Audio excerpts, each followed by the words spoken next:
Hey everybody, and welcome back to the Complete Dentures 1 course. This is the lecture portion of the course at New York City College of Technology. My name is Professor Oscar Galvis once again. Last week we had our first module. This course is fully online. All content will be accessible on your Blackboard. And to begin, we're going to recap a little bit about what we saw last week and what we went over. And then we're going to go a little further in depth when it comes to the videos that you saw last week as well. So let's begin. So the first is that I would like to cover a little bit with you about the edentulous maxillary and mandibular arches. Now, you saw in the video last week that the patient presented themselves as fully edentulous. So you can see that here in these clinical photos, what an edentulous patient looks like, right? So some terminology, I know we probably discussed this last week. Edentulous means nothing more than just having no teeth, right? So an edentulous arch or completely edentulous means a patient with no teeth. Now, when it comes to terminology, in your laboratory courses, your laboratory instructors should have went over with you the edentulous anatomical landmarks. They are very important to communication with your clinician or dentist. We need to know how to locate them, and we also need to know how to spell them correctly because they will be on exams throughout your 2 years in the program.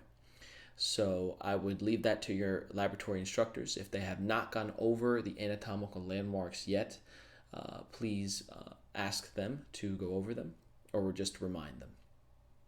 But they are important. You need them for communication. And the last thing we want to do is try to communicate to a clinician or dentist and them not understand what we're trying to reference because we don't understand our terminology. Okay. So as we proceed, just a brief overview of the edentulous patient, right? We spoke about this a little last week. It's also in the video that you saw of the clinical appointment, the preliminary visit of the edentulous patient. We talked about how teeth are not only for chewing food, right? They're not only for function. We also spoke about how they have an aesthetic value. And we can see here in the photos, in the top photo on the left, there's two photos stitched together. The photo most to the left shows that the patient is not wearing a denture with a collapse of lip support. And on the right side, we can see what wearing a denture can do for lip support from a lateral or side perspective. Now, lip support is not something that is only seen from the lateral perspective, but it's also from the facial perspective. The lip wrinkles, it falls, and the jaw overcloses in the absence of teeth, making the aesthetic value of a patient kind of fast forward in time. A patient without teeth can visually lose years on their life. So we want to be able to present them with a prosthetic that accurately fills the oral anatomy that used to be there before the loss of their teeth. All right. So we look here at the first steps of what happens when a patient goes to possibly get a new set of complete dentures fabricated or a first set for the first time. So the patient goes to the dentist, and what exactly is the next step?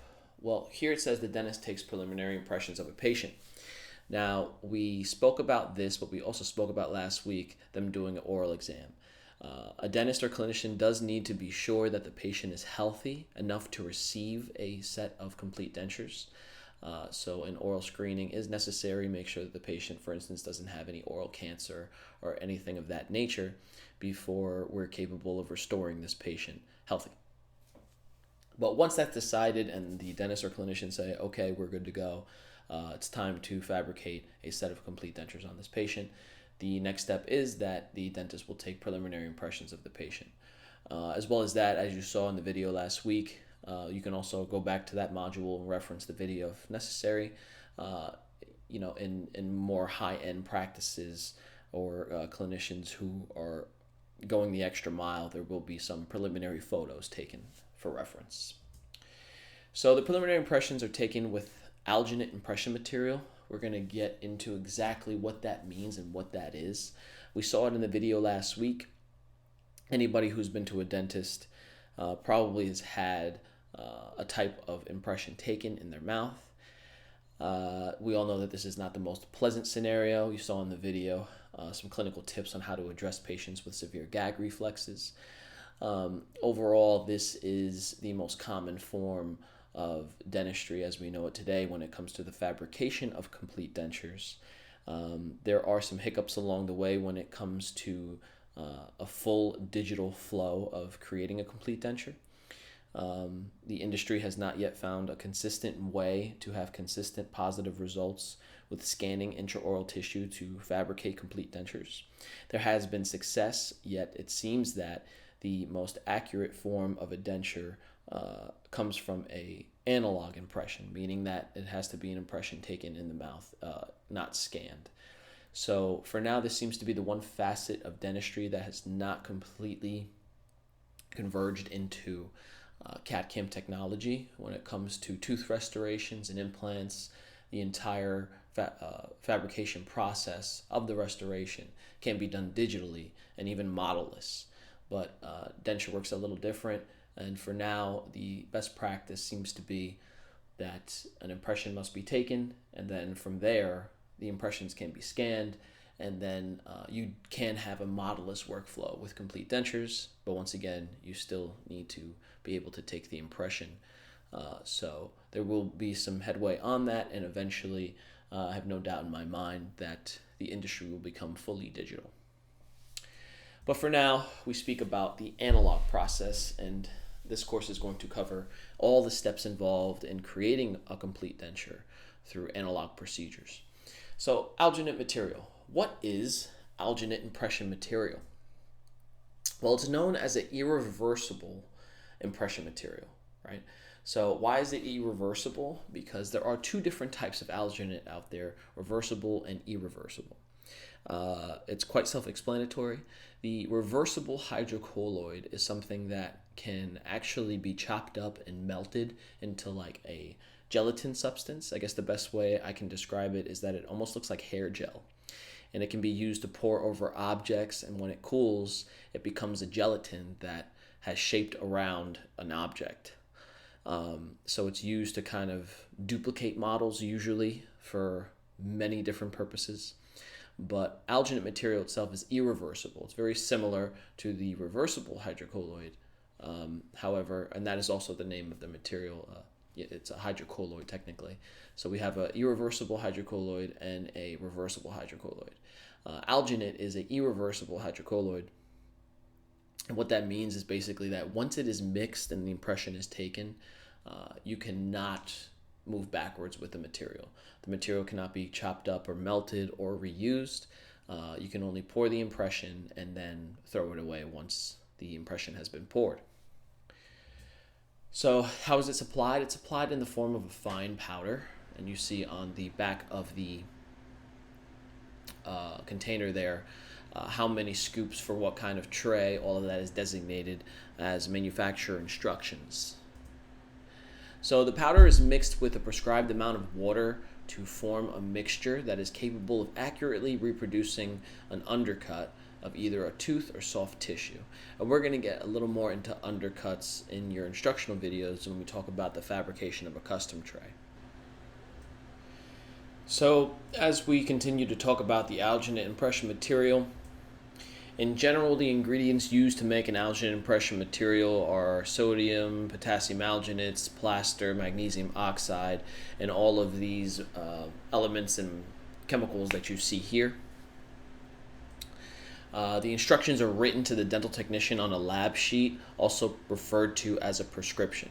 So once this alginate is taken, it is usually wrapped up in something we call the humidor, which is basically nothing more than a wet paper towel wrapped around the alginate. It should be noted that since alginate is water-based, it's mixed with water, it needs to be maintained in a moist environment. If it's not going to be, it actually has to be poured within about the first 10 to 15 minutes after retrieval from the mouth. After that, the water begins to evaporate and the alginate dries out and it actually shrinks. So once it begins to shrink or dry out, it dimensionally changes, and now the impression is no longer accurate to what it's supposed to be representing intraorally or in the mouth.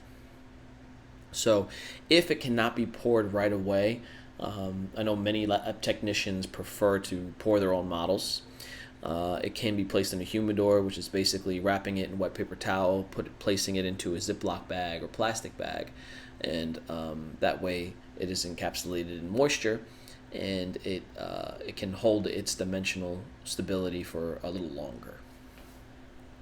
But once that is taken and placed into a bag and sent to a laboratory, what needs to be inside of there is what we just discussed, a lab sheet or prescription. Just as if you go to a doctor and they prescribe you medicine, this is a legal document that a dentist prescribes. So if they're prescribing an appliance or something to be made by the laboratory, it needs to be accompanied with a script. It is a legal document, and it is necessary for the work authorization to perform the fabrication of whatever appliance being asked by the dentist or clinician. So work authorization is also known as a lab sheet, an RX, a script. The dentist instructions for the case will be written here. Okay, so one of the things I'd like to cover here is that, as you see, this is something common you'll see as far as the layout of a prescription. They do vary dependent on the laboratory, but all the information is pretty much standard as far as the doctor's name, the address, the patient's name, a few options to check off as far as what the doctor's looking for, a chart of numbered teeth, arches, upper or lower, and the doctor's signature and license number is necessary for you to perform these tasks. Now, in the real world, it is common that sometimes things are forgotten. You might miss a doctor's signature, license number, or maybe you might get a script that just says call the doctor. And that's perfectly fine as long as there is a paper trail and you are able to get proper authorization from the doctor, even if it is through a verbal phone call, as long as it is noted. Okay, so what happens when we receive the impressions and the script? Once we have all the instructions and everything is good to go, we know that we do need to disinfect the preliminary impression before pouring it. But before we do that, let's talk a little bit about legalities. Dentists are the only ones qualified and authorized to work one-on-one with the patient. So what does this mean for being a dental technician? It means that if you are ever to see a patient without a doctor present and without the authorization of a doctor or a doctor in the room, it is basically practicing dentistry without a license. In the United States, this is obviously illegal. We need to be working hand in hand with the dentist, and there will be times when a dentist calls you in to aid them or assist them with cases, and that is perfectly fine and perfectly legal, as long as you do not cross that boundary of practicing dentistry. So with that said, it's important to understand that you guys do work as a team. The technician and the dentist work best as a team. Dental technicians shouldn't treat patients in the laboratory, and that's in any way, shape, or form. If a patient were to come to your laboratory and say, oh, I have a fractured tooth or my denture is broken, can you fix it? The dentist is going to charge me too much. The answer should always be that they need to be seen by a doctor. It would be illegal for you to fix an appliance without a prescription, once again. It is not advisable for you to see them by themselves or treat them by themselves, so you need to refer them to a dentist. In the worst case scenario, let's say that you feel bad for the patient, you see that they have a broken appliance, they economically and financially are having hard times, so you want to do a favor. So let's say you fix that denture, and all of a sudden the denture no longer fits, the patient is unhappy, the patient ends up in pain, and something goes wrong. You are liable for that patient, and that is a lawsuit waiting to happen. So in all seriousness, it is the best advice to give that as dental technicians, we do not treat patients. We work in tandem, in a partnership, in a teamwork atmosphere with the dentist. And if a dentist ever needs us to aid him or her in a room, that is okay. But once again, dentists must be present, and you must have the authorization from the dentist to help. Rules for pouring casts. So pouring impression and molds, You want to make sure that you're following manufacturer's instructions when mixing the lab stone. And what are the steps when you're pouring the impression? I know you saw this in the video last week when it came to pouring alginates, but once again, first thing you want to do is disinfect the alginate impression. We use something called universal precaution systems. And what that means is basically you are to treat every case that comes into the laboratory as if it was not cleaned, and as if the patients who you receive the impression from is infected with some sort of disease. And we call this the universal precautionary system because by assuming that either something was not cleaned or that the impression or what you're receiving from the dentist is infected with something or contaminated, that you will always wear gloves, you will always wear the proper PPE, and you will always follow proper disinfection protocols. So that means that not one individual patient gets singled out, and that it's the safest to assume, because the assumption is that even patients who might not know that they are passing on a transmitted disease or infection or whatever it may be, just because they don't know doesn't mean that they might not have something. So we have to pretend as if all impressions and all things received from a dentist have not been disinfected, and we need to follow protocol as far as disinfecting everything that comes into the lab. And that is the safest for everyone. There's no cross-contamination between cases, so all the laboratory staff is safe. All the people that are staff in the private practice or office are safe, and more importantly, obviously, the patients are safe. So once everything is disinfected properly, then we're talking about the actual steps and procedures in pouring the stone or impression. So we spray with debubbleizer. Once again, what does debubbleizer do? Debubbleizer reduces the surface tension in order to have the stone flow better inside the impression. So debubbleizer is nothing more than soapy water, but it aids the flow of the stone, so it is good practice to use prior to pouring the stone. So you will mix your stone, also known as gypsum product, but more commonly what's used in complete dentures is known as lab stone, yellow stone, buff stone. There's multiple different names for the same stone here, but we use, it's usually the color yellow, and we use that to pour our preliminary impressions. So we mix the stone in water and we pour stone from one end to the other using a stone vibrator. So some rules for pouring casts. Always follow infection control guidelines when pouring and trimming a cast, like we just spoke about, and you're going to pour the impression as soon as possible. As we said before, you want to keep in mind that the alginate impression should be poured within 10 to 15 minutes after removal from the mouth, and alginate impression materials are subject to distortion when left out in the air if they dry. And you can actually see here as a sample that this alginate is actually beginning to dry, and around the borders you can see some cracking. So that does kind of aid in you being able to make the inference that this might be dimensionally not as stable as it was and maybe not poured in time. So things to look out for.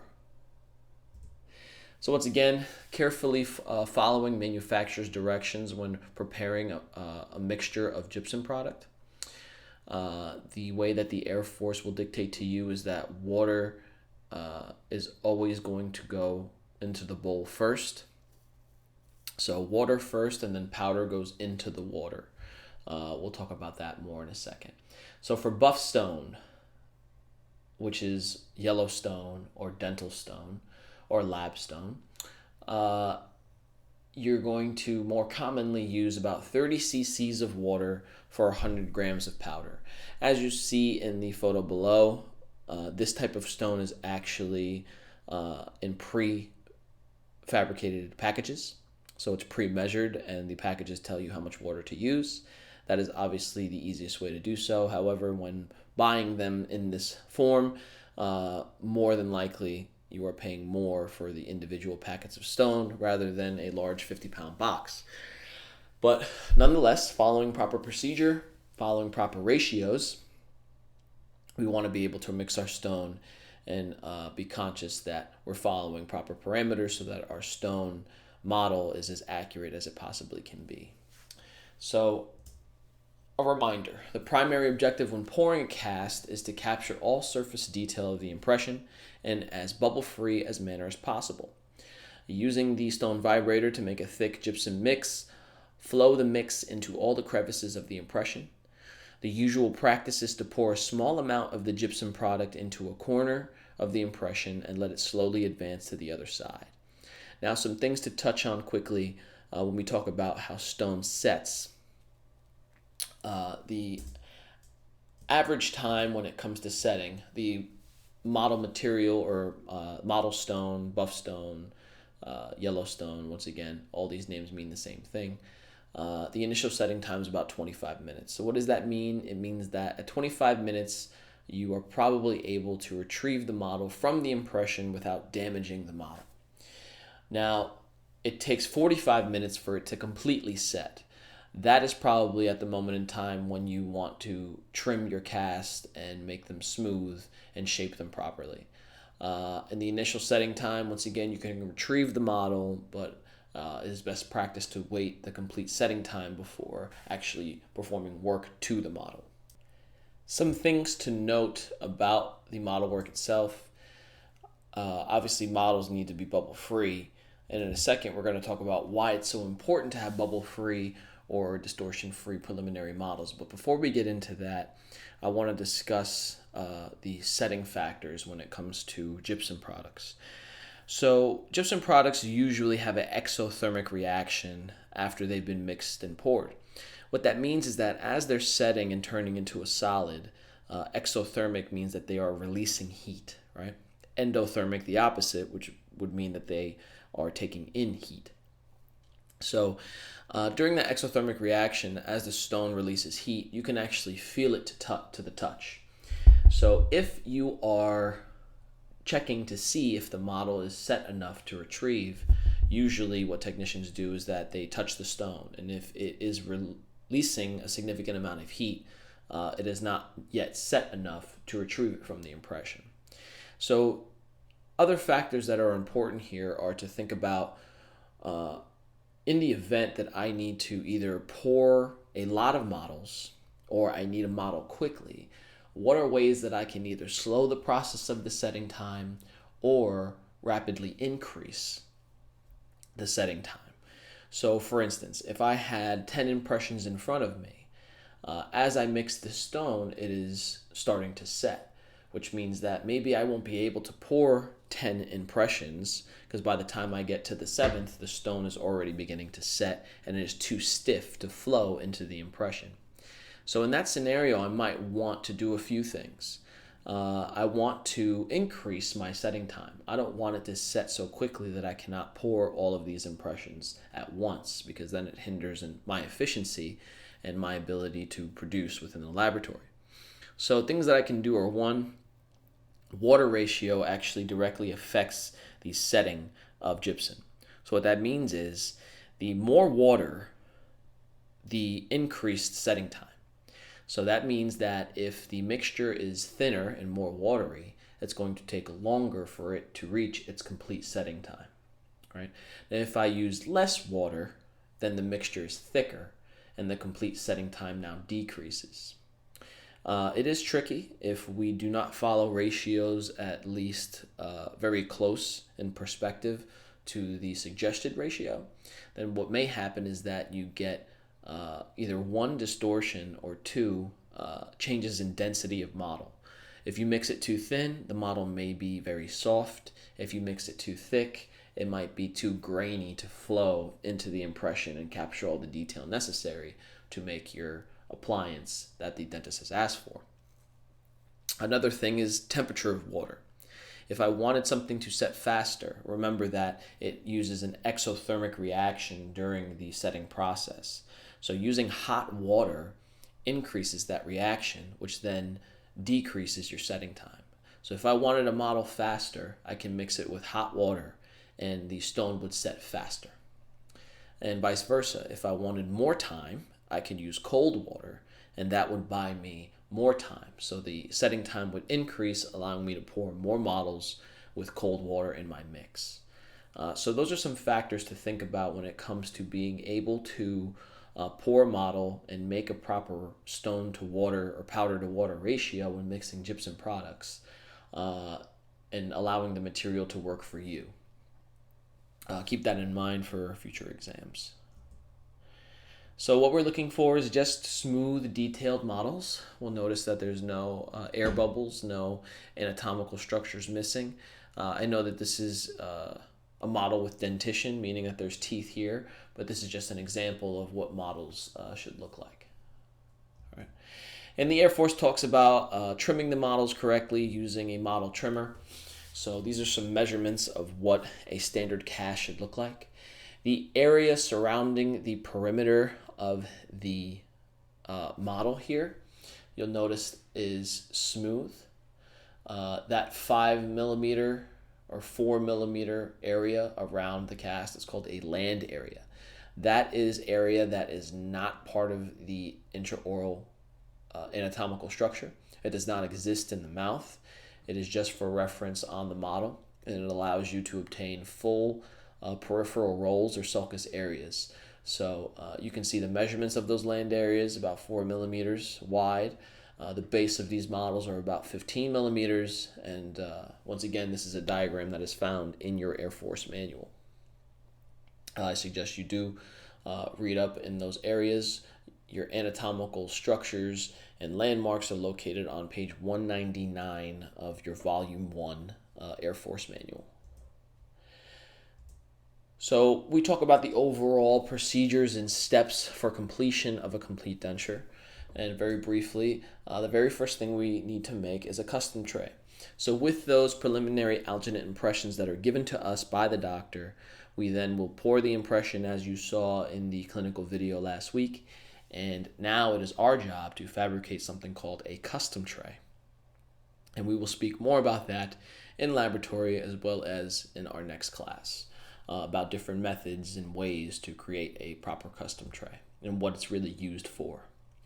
After the custom tray impression is taken, we now have to pour another impression. So we do something called beating and boxing the custom tray impression, and then we pour those models. On those final models, or working models, we then make something called an occlusal rim. We'll talk more about that as the semester continues. Basically, all an occlusal rim is that it's an appliance that aids the dentist in understanding how much space should be taken up by the complete dentures. And then after the occlusal rim visit and the dentist has evaluated those occlusal rims that we have fabricated, we then receive and articulate the occlusal rims on an articulator. What an articulator is basically an appliance that simulates the opening and closing of a human's jaw. Once again, all very general definitions. We are going to get more into the depth and theory of all of these procedures and steps as the semester progresses. And then we perform what we call trial setup, or a wax try-in, and that basically means that we arrange a set of denture teeth correctly on these occlusal rims on the articulator. And once the teeth are set, it goes back to the dentist's office, and they try it in with a complete wax up, making everything look as natural as possible, and the dentist performs their evaluation. So that is something that is performed throughout this entire semester. The semester is actually divided into two, so this is where the semester will stop, and then the completion of the fabrication process where the dentures turn into acrylic. That is something that is covered in Dentures 2, but we will touch base on that for a full understanding during this semester. And at the end of these presentations, sometimes I like to show what impact we can have on patients. Unfortunately, I believe this patient has passed away in more recent years, but we can see a before and after. Patient was severely unhappy with their space, or as many people refer to in layman's terms as a gap. Now, just for your knowledge, you can see here that this is not a tooth missing. So this is just a large gap in the anterior region between teeth number 8 and 9, her centrals.